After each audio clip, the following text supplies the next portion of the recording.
Thank you for using Security. You may start the conversation now. Yo. Yeah, what up, man? What up, Steady, man? man. What's up? Peace, bro. And what's going on, brothers? Ain't nothing, man. The Another usual. day, baby. Round table. No doubt. No doubt. This is what it is. Yeah. So what's going on with you, man? Nothing. I've been wanting to talk to y'all for a while. I'm saying it's been a little while since I talked to the people.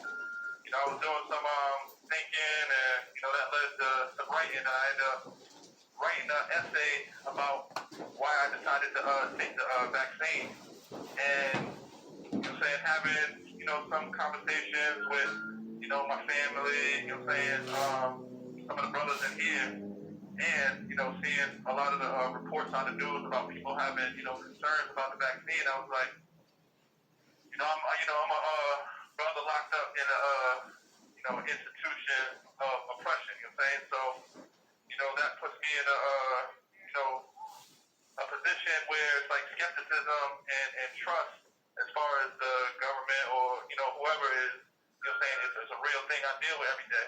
Yeah, definitely. And at the same time, I have to weigh that against my health and a number of other factors that go into it. So I wanted to talk to y'all about exactly why I'm choosing to take the vaccine. Yeah. And I have the same concerns a lot of people have, and not just brothers, not just black people, but in general. It's like going back in history and thinking about. I've been hearing a lot about the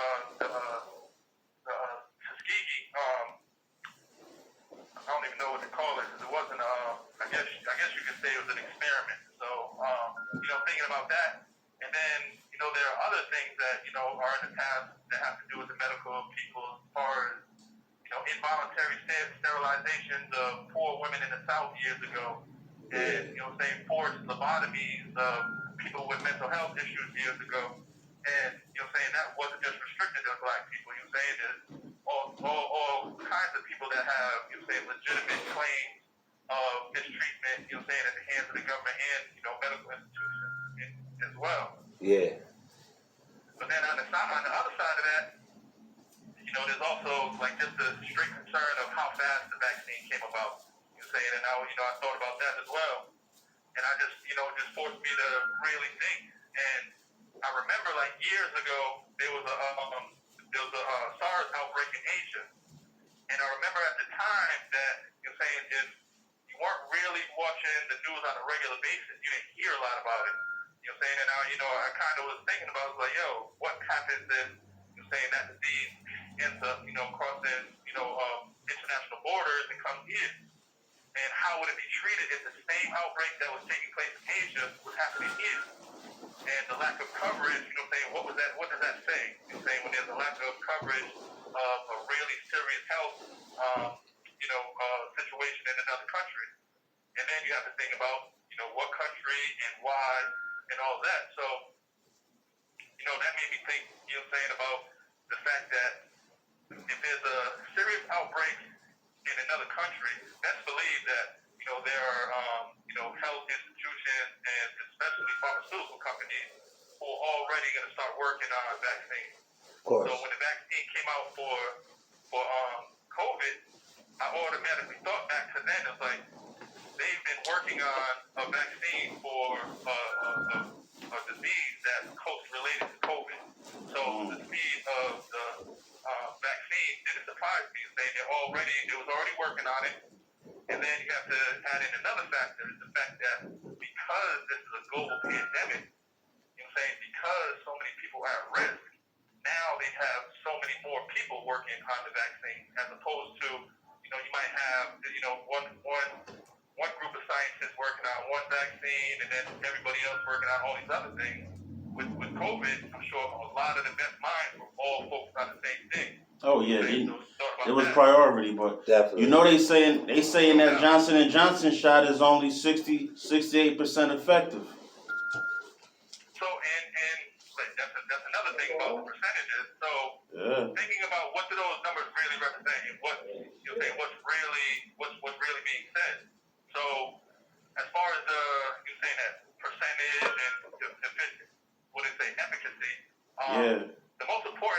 is the fact that 100% of the people who got it didn't have serious, symptoms, and none of them died. Yeah, that was a good part about it. But the two shot vaccine, they got that one at like 85%, but the Johnson and Johnson, that one shot is in like the 60s. Yeah, but that's for preventing infection in period. That's not just talking about how many people get it and suffer serious symptoms and all that. When you're talking about just that, it's 100%. You say nobody took the vaccine. Yeah, got sick. Yeah, got sick. Yeah, got sick. Yeah, nobody. Yeah, nobody got sick. But they saying that they got the CDC put out the side effects that you be tired, you get the chills, fever. No doubt. You know what I mean? But they had it some states. If you got diabetes, cancer, even if you were a smoker in some states, they prioritizing people that smokers, but not Connecticut though. Some states are doing it like that. Yeah. They got a bunch of different. So let me ask you this: ways. what do you think about? Because based off what you mentioned, what do you think about how quick they came out with the vaccines? Like as far as how much you're gonna trust it? Because like you said, this is about what made you even want to think about taking the vaccine? Because it comes into like, damn, you really gonna trust these motherfuckers who this is just a global pandemic. Nobody knew what the hell COVID was, and now all of a sudden they got some vaccine. They just trying to push it. Trump was trying to push it. All this shit. So now, like I said, of course, it leads to what originally makes you even think about even wanting to take that shit. So, and that's what I'm talking about. Like the speed of the vaccine. When the outbreak happened in Asia, probably like a decade ago, they started working on a vaccine for what is it, SARS. Yeah, yeah. COVID is the same type of disease. It's in the same what they call a family. Yeah. So it's like having two different strains of the flu. You say COVID has a lot of the same symptoms as the flu because it's a type of virus that's very similar. So it's like they was already working on a vaccine for COVID. Oh yeah. Not specifically that strain, but it's not that difficult. Yeah, you're right. It's like having a flu vaccine. Every year they come out with different strains for different types of the flu, but it's pretty much all related. So it's transferable. So they'll base the medicine off of that. Yeah. Exactly. You know what I'm saying? So, and that's what I was thinking. I was like, and then just thinking about like who's at risk. You know what I'm saying? That's another thing that's totally different about COVID. Is to where everybody's at risk. Yeah. From the government to the pharmaceutical companies, the medical, everybody's at risk. So think about what that means. You know what I'm saying? So you got politicians. You saying you got tech industry giants, billionaires, financial people, billionaires, the little people. Influence and power. They're at risk. Their families are at risk. So that puts a huge incentive for them to not only create the vaccine, but to get it out. Yeah. And that's another thing too about like pharmaceutical companies and all that. They're never really in a rush to get out a vaccine for certain diseases because one, it's not affecting the people that they're most concerned with. You know, that comes into play. And then at the same time, it's like they're doing this risk reward type thing to where if we're creating a vaccine, we're doing the research, we're getting funding for that research. When there's promise for a vaccine, they're getting more funding. So it's like if they stretch that out, they're getting more and more money. And the government's tied to that too. All the red tape. If you take out the red tape, a lot of times, then the vaccine will come out faster, but the funding won't be stretched out as long.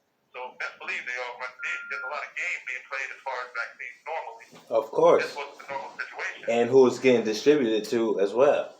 Yeah. So, That's what's going on. That's what's going on now. You know that. The distribution is gonna be it's not gonna be. It is very selective right now. Cause it ain't coming around these parts no time soon. I'll tell you that. What's up, Tony? So, and that says something as well. So we got this vaccine, and we want to save lives, but whose lives are we? Say most most concerned with saving first. You saying? So think about that. And what does that say? Definitely. You know what I'm saying? There's a lot to think about. But then at the end of the day, what it also comes down to is, you know, it. And I wrote in the papers like it's a gamble either way, right? But at the end of the day, we already know that for people, saying a certain percentage of people who are getting this disease are going to the hospital with severe symptoms, and a lot of people are dying. Yeah. The vaccine stops that. You know what I'm saying? The vaccine stops that. Yeah, you know what I see? I see they said they're doing some shit like in the near future, whoever's vaccinated don't have to social distance and shit like that. What you think about that? Yeah, they trying to open it back up. That's a way to open up the public more than it is, you know what I'm saying, on some level shit. You think that makes sense? Like whoever's vaccinated, that means you're not gonna you can't be subjected to the virus no more. You know what I'm saying? That's what they're basically saying. No doubt, and that's what they're saying. That's where those numbers come into play. 68%, and you know the numbers as far as the other vaccines is where that's the percentage of people that won't contract the virus, won't spread the virus. So you know, even with everybody being, you know, saying 100% vaccinated, you're still gonna have a small percentage of people who will contract the virus and they'll pass it. But at the end of the day, it's gonna be like a regular flu. People aren't gonna be maybe even better than a regular flu because people still, you know, a lot of people die from the regular flu every year. But with COVID, you know, once the vaccine is you know, with this herd immunity, now you'll have people, you know, getting sick, but they won't be so sick that they have to go to the hospital, and then they won't be dying, and that's huge. Yeah, of course. COVID will be like a regular common cold or a regular flu, and you know, you never had restrictions as far as the common cold or the flu, so it will be like that. It's just a matter of getting enough people vaccinated, so now the people who are vaccinated don't become a threat. You say, because right now there's not enough people vaccinated, so now if people who have been vaccinated start going around without the mask, now they pose. They tell the people to still wear their mask though. Yeah. They saying wear your mask and they saying don't travel. But that's what a lot of people waiting for too. That herd immunity, man. Just wait till 75% of the people got the vaccination and just and then get that natural immunity. And summer's coming, motherfuckers is trying to come back outside too already. They're trying to come back outside. Yeah, motherfuckers been locked down for the past year. That's why to come back that's why they promoting this vaccine too. They want businesses to open back up for the summer. They want everything to be back online. Motherfuckers lost a lot of bread this last year. Oh yeah. A lot of money been lost, you know what I'm saying? A lot of money was scammed and all types of shit, you know what I'm saying, in this pandemic. Motherfuckers need their bread back. They're like, man, we need to open back up. Fuck that. The casinos, all that, opening up their poker rooms and all that shit. You know what I mean? No doubt. So, and that's another thing, you know, as far as this pandemic, you know, there's like this three-headed monster where, you know, you have the health crisis and then the economic crisis, and then there's also an emotional and mental crisis. You know what I'm saying? It's almost like a social aspect to the crisis as well. And that's, you know, going to drive people to do certain things and act certain ways. So you know, everybody is going to have herd immunity, but the weather changing and people being cooped up for a whole year, that's playing on people's mentality. It's going to affect their judgment, and you know, you might see some, you know, strange, you know. Yeah, we seeing that every day. We seeing that every day. No doubt. No doubt. That's every day. No doubt. Yeah, man, there's a lot of shit to talk about with this COVID shit. Definitely, man. You know what I'm saying? Like, it's some scary shit. Morgues be overflowing and shit. Sometimes I feel like you don't know if they writing off deaths or whatever. But yo, I got a question for you. You know what I'm saying? From one of the viewers, they want to know, like, based off your life and everything, would you ever do a movie? Would you ever allow somebody to do a movie based off your life? Would you ever be interested in something like that? I would definitely. I think that'd be a great thing for anybody to be in that position. You know, we all have something to, you know, show the world, to teach the world, and we can all learn from anybody's life. So yeah, that'd be something I would. Definitely, man. I figured that too, man, because I told him you wrote a book and all that too. So, and of course, you got a great life story that, you know what I'm saying, these motherfuckers need to know and understand who you are and what you've been through. And that would be an excellent move to make, you know what I'm saying? So I just wanted to put that out there. You know what I mean? No doubt. Yo, I love you, brother. Yeah, we love you too, man. Love you too, Jay. Talk to you soon, man. Yes, sir, man. We love you, man. People know Yes, sir, Yeah, I heard man. you. They tapped in now, man. You already know what it is, man. Definitely, man. Just BU TV, Mopsic Logic, man. Another live segment from Behind the Walls with JD, man. You know what I'm saying? Shit. This COVID shit is real, man. That's what he wanted to talk about this call. Yeah. He already told us preamble, like, yo, motherfuckers is being victimized and he's locked up in the system, you know what I'm saying?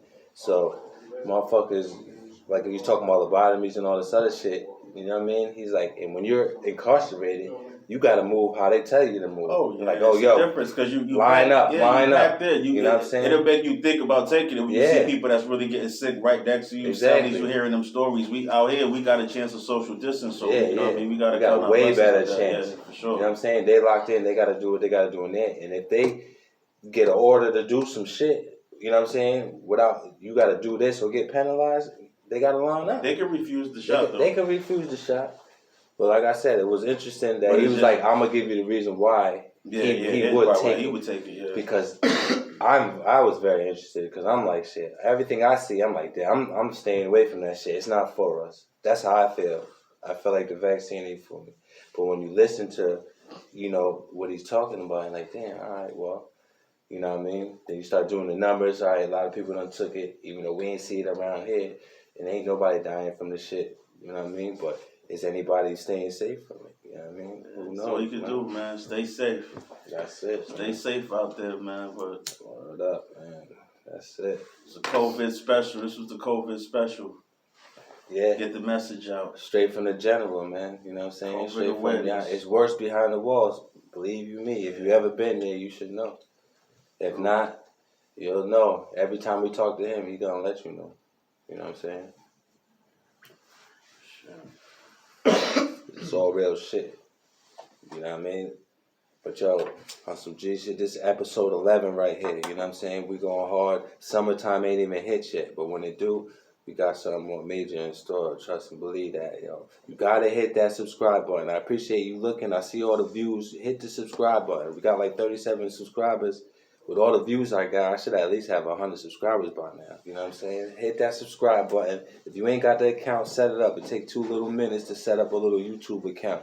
I know a lot of people hit that button and it says sign in, and then you just back up out of there. All you gotta do, take 2 minutes. Tap in. You know what I'm saying? Just BU TV, man. Mopsic Logic. It's your boy BU. It's shine. You already know what it is, man. Another live segment straight from behind the walls, nigga. Peace.